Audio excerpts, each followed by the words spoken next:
to cover the other recording option, that is web. And here click on new sequence. It is a web recording.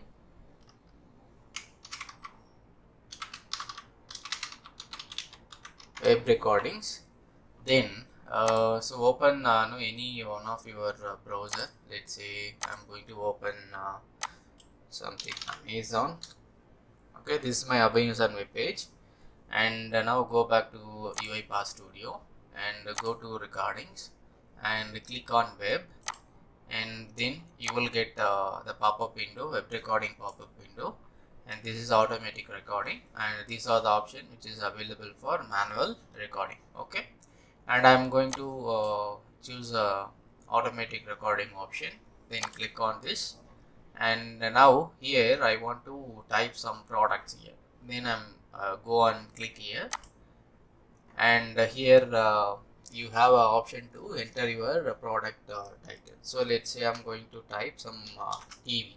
Okay, then click on empty field, and then again click on the text box, then enter. It's type TV.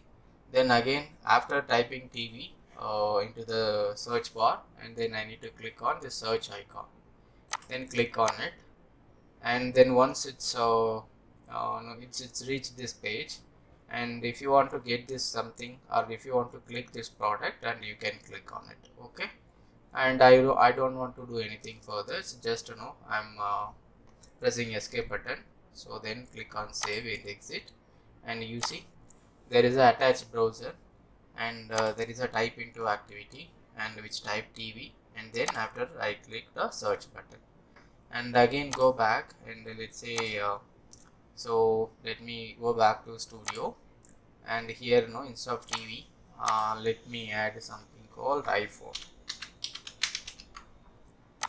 Okay, now just go here and click on run file.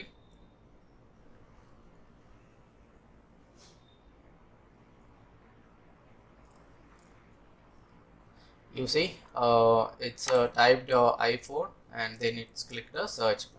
Okay, so this is how the recording will be, the option will be there to record web pages. Okay, and just try